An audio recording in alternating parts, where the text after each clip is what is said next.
Hi, I'm Claire Tompkins, the Clutter Coach, and this is the Organize Your Life podcast. I am passionate about organizing because it makes my clients' lives so much easier, makes them more relaxed, and gives them more time to spend the way they want to.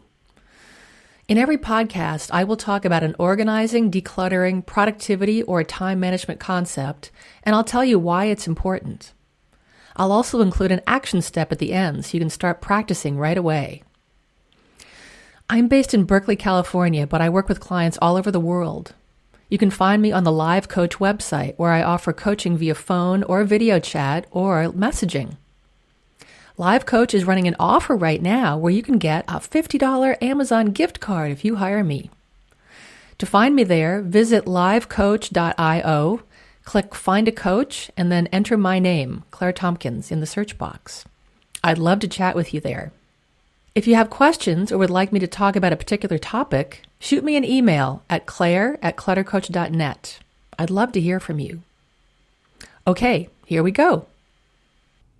This is podcast 106, and it's about organizing tips from my college days. They involve beer and garbage bags, just so you know. Before I get to that, I want to announce that I've been posting more to Instagram, if you're a fan. To find me there, go to Instagram and search on Clutter Coach. You can type it with the space in between the words or not. I should be the first entry that comes up. And follow me. I lived in a dorm in college. I was lucky enough to have my own room, the coveted single. It was small, but it was all mine. There was room for a twin bed, a small desk, and a chair, and a bureau. Maybe one extra chair for guests. And I had a window that overlooked a graveyard next door. I was not as organized back in those days as I am now.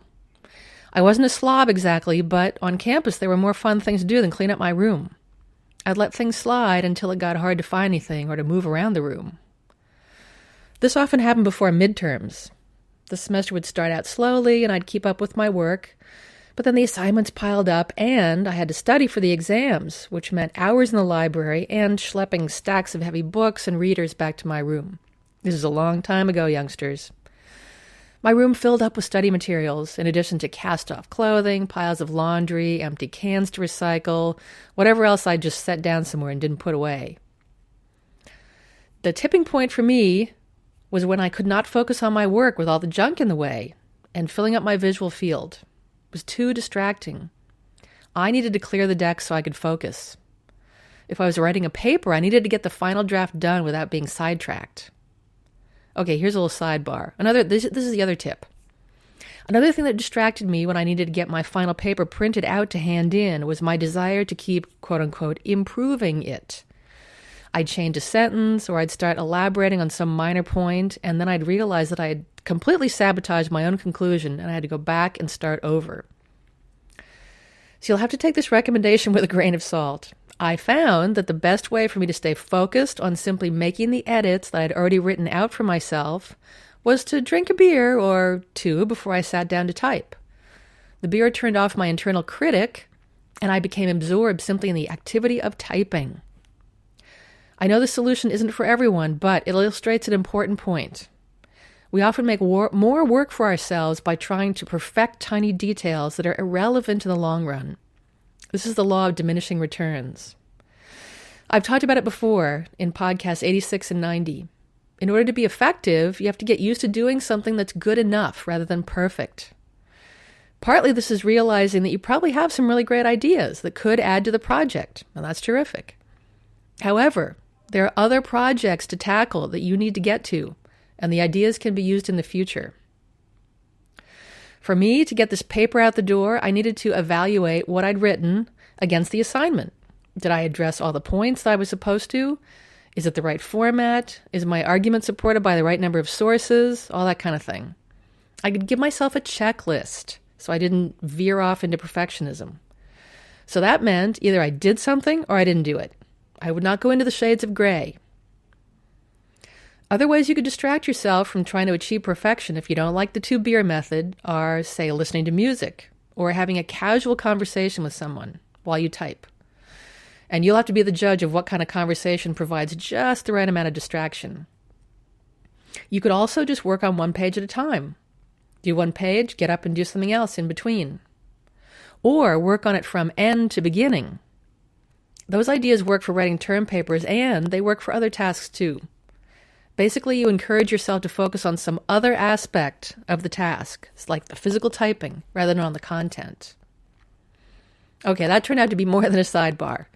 Back to the room clutter. Here's the other tip, the technique I used in college to combat clutter. I got a big black trash bag and threw everything into it.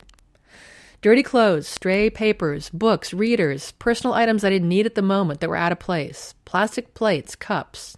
Yep, everything. The bag was pretty heavy by the time I finished. I'd drag it into the corner and immediately feel better now that it was just me and the term paper. Well, and the beer. People often don't believe that they are distracted by clutter. My very first podcast dealt with that topic, the emotional cost of clutter. In that one, I talked about feelings of regret and shame and embarrassment that can come from having too much clutter. The effect I'm talking about now is more mental than emotional, but it's also very important. The thing is, we tend to discount it because we're so used to it that we don't see it, all these things, all this clutter. But we do see it, and it does affect us. It's tiring, even draining. It causes a constant flow of small distractions that derail our trains of thought. And then we have to expend mental energy getting back to that train. The clutter reminds us of things we need to do and haven't done, more mental sidetracking. If you don't believe me, try this. Look around at a cluttered area of your home or office, or wherever you are. Really take it in.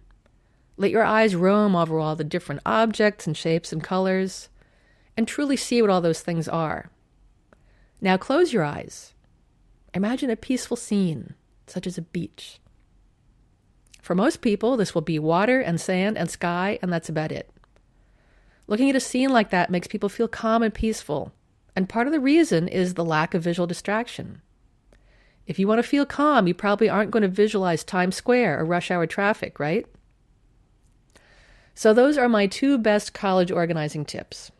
One is for overcoming perfectionism and completing a task, and the other is for at least temporarily clearing your visual field so that you can focus on something important.